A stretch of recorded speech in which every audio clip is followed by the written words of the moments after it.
here at NAB 2026. It's a WrestleMania weekend, so I'm sporting this the Hot Damn t-shirt because everyone thinks this is a wrestling character. No, it's a girl band from UK. So yeah, NAB 2026. I'm here to show you a few exciting new products coming out this year. So let's go. Yeah.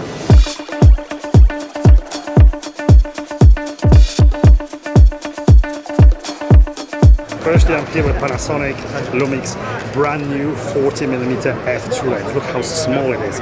This is a perfect lens for S9, and to be honest, it's hugely overdue. It should have come out together with S9 ages ago. But yeah, we all been waiting for something like this for street photography, for travel. Perfect size. And obviously it's Lumix, so the quality is going to be amazing. I'll be reviewing this lens very soon, so you're going to see lots of samples done with this lens by me very soon, and a full detailed review. So yeah, so subscribe and follow, whatever you have to do to get notifications of the future reviews. This is a exciting lens.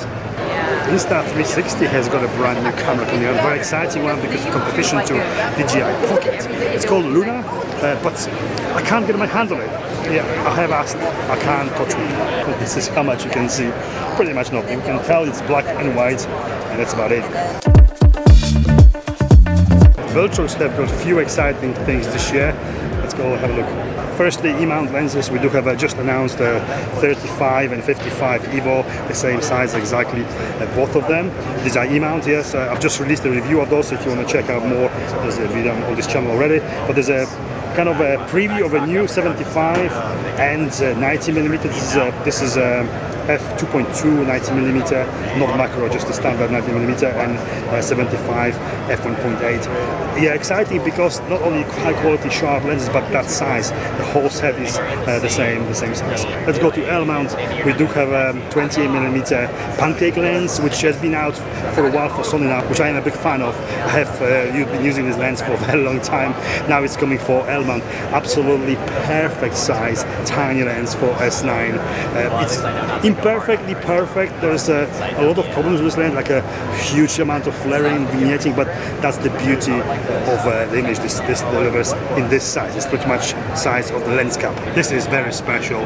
This has been launched last year by Viltrox for E-mount Sony cameras, but this is coming now to Lumix, which is a game changer. This is a L-mount to PL adapter, so you can connect the PL manual cinema lens to your camera, but electronically connected to the battery and these motors here to the camera. It's using the camera system to track eye, focus, change the aperture. So you use manual lens just the same as you would use any autofocusing lens on the Lumix camera, and you get autofocus with the PL manual cinema lenses. A game changer, I'm telling you. This is something I am very excited about, and something I'll be testing very soon extensively, and hopefully using it with the manual lenses. I hate using manual lenses. I hate manually focusing, and this could literally be a game changer to get that cinematic look with the cinema lenses on the S1 II or S1 R2 cameras with autofocus and eye tracking. Wow.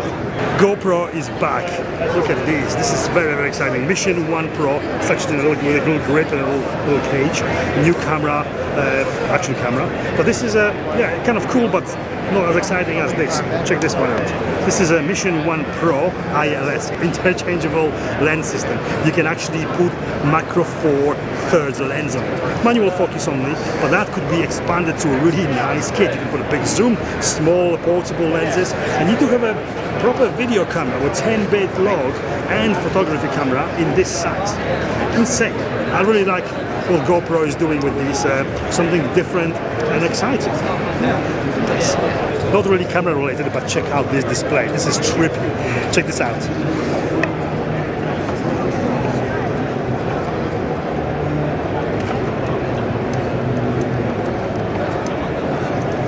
It's a 3D LED screen. I want it. I want it in my house. I don't know why, but I want it. Tamron has got something very exciting as well. This Tamron Link. This plugs into your Tamron lens USB socket, and with that you can change manually focus or aperture with your app. But what's really cool is if you're doing time lapses. For the time lapse, you don't have to touch the camera. You set your camera to do your time lapse for whatever specific time, and throughout that, you can through the app specify a transition from focus transition from point to point.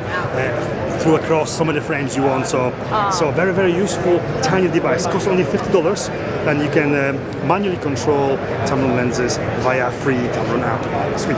Cinematic, the brand of microphones I use, and this guy is doing some talks here every day in NAB 2026. I came here to have a look at the DJI Pocket 4 camera, and guess what? They don't have one at all in here. Not even on display under the glass for anyone to look at. There is not one here. Disappointing.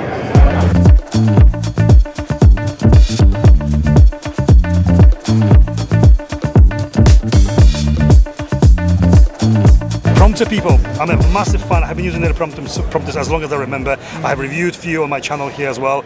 I use prompters as well, their prompters for commercial work, for paid work. Teleprompter, auto cue is a device which basically has got a mirror. Behind the mirror is a camera. You connect the computer and software with it, displaying the text, so a person in front of the camera can read the text and look like they are presenting it to the camera without learning the lines. So the software Prompter people had before and still has is the standard scrolling software, so you text scrolls and you read it, basically you have to keep up with it. The one I am a very big fan of is Terrestrial Voice, which actually stops when you stop reading, but this new iteration of the software is actually very, very exciting. Yeah, absolutely. Includes the voice and has a bunch of other live editing, studio use features that will be a huge time saver for any teleprompter operator. Essentially, our standard telescroll is a one-window program, so what you see on your computer is what the talent sees on the prompter. With Telescroll Pro, it's a two-window program, so all the talent sees is the script running, but the operator behind the camera gets to see, a preview of the script. They still get to control everything, but they could bring in new scripts. They could edit the current script in real time. They could even go over, edit an email if they wanted to while it's running. But I can change the size of the font, color of the font. Yeah, you can change the color, the font size, so instead of having to exit out of the script, restart everything, restart the script, you could just add it in real time, start on new scripts. It really gives the teleprompter operator so much more freedom and so much more time to kind of get ahead of future scripts. I had many situations where we had to stop the prompter, do like a one-word correction, and then reload it again and start again. So stop recording as well at the same time. This is very, very good. Very impressive. A huge time saver. And it looks so cool as well. Appreciate it. Yeah, absolutely. Never heard of them before. I'm here with Kylie at Adobe. Exciting for me. This is very exciting. New updates to Premiere. I'm an avid user of Adobe Premiere for forever, pretty much. I use Premiere because the ecosystem, I use After Effects, Photoshop, and also as well with it. So this new update, it's all about the color grading, and it's all very exciting because it brings a lot of new tools, I would say. Yeah. So could you tell us more about what's coming new in this new version? Yes, so in the current Premiere beta, we are introducing color mode. So color mode is completely rethought for video editors, because the way video editors work and think is about video editing, and color has always been a little bit more inaccessible. You have to know more deep about color science and things like that to really get the most out of specialist tools. So we wanted to rethink the experience of color correction and grading inside of Premiere to make a really incredible, robust solution. So now in the Premiere beta, you can go to color mode, and we have a dedicated workspace, all new color science, completely ripped out infrastructure and pipeline with our color management pipeline and imaging pipeline. And you can go in and have your clip grid, your program monitor, and all your color controls, which are bi-directional, so you can make two corrections at the same time. And then there's deeper levels with styles where you can add all these cool modules like film emulation and really make them your own. So I'm really excited. We spent the last couple of years working on this because we needed to do a lot of groundwork because we ripped everything out. And then we wanted to get the user experience right too, because it's for editors. We want colorists, if they need to come in here, to have a good experience and have the rich and deep tools, but we're just rethinking things for people that work primarily with editing, keeping them in Premiere in a way that makes a lot of sense. So I'm really excited to hear the feedback. I'm looking at it now. I have seen it a little bit, but I'm looking at it now, the tools, and I can't wait to use it. It's fun to use, and it also kind of rewards play.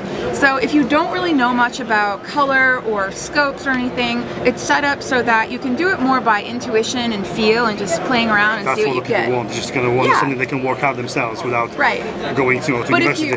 But if you need the precision, then you can go a little bit deeper with this too. So there's something for everyone, but it's for editors like me and like you. So I'm excited to hear what people think. Thank you so much. Thank you.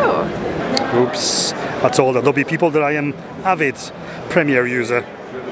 I'm here with Kinefinity and a brand new, very exciting camera everyone is talking about right now. Yeah. What can you tell me about this?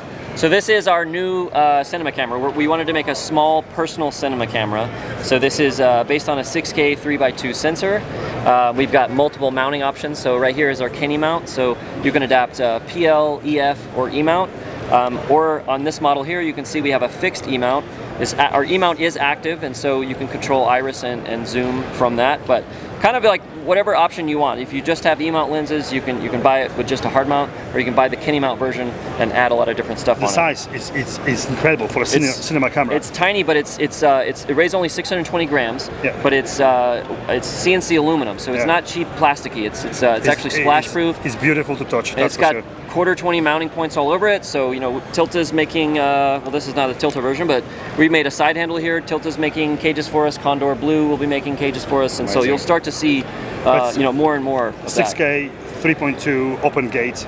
Open gate, and you'll see our beautiful screen as well. Exactly, you'll see our 4-inch OLED screen here is it's touchscreen.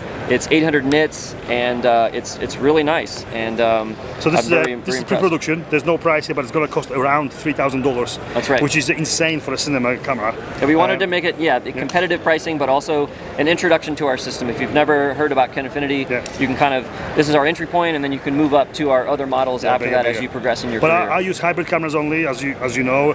But this is enticing me to go cinema camera. Like I never thought that I need or want cinema camera. Sure. But holding this like this, I just want one. Yeah. It's speaking to me. We have two full-size HDMI ports that can you could two monitors. That can be used at the same time, so they can be used simultaneously. So you can go out to an EVF and a monitor, or a monitor and wireless video. You have a big monitor for director, or you monitor small on the camera. Exactly, yeah. So kind of like lots of options here. No SDI on this one because we wanted to keep it small. This is a 2-pin DC Luma. So if you want to power the camera all day long, because it runs off NPF batteries here. So Sony NPF batteries as well. Yeah. So these will power the camera for up to 3 hours. But if you did want to run the camera all day, you can through that. You can build it into a production. CF Express Type B. And also 240 gigabytes internal recording. Correct. So if you forgot your card one day, you open the door, there's not a card in there. You don't take the hard drive out, it's in. It's in, and so you plug the camera into your computer and you offload it from there. Very cool. Yeah. I'm very impressed, and I'm sure this will be very, very popular. Yeah, we've had a lot of people that are excited about it, and so it's been fun. Yeah. Thank you. Yeah, well, pleasure. And this is it from NAB 2026. I know there was more products to talk about, but these actually mean something to me. I think they're interesting. I don't want to make this video also too long and more boring than it already was. Now back to lens and camera reviews from next week. And thank you for watching. If you got this far, thumbs up to you. Thank you very much, and I'll see you in the next one. Bye.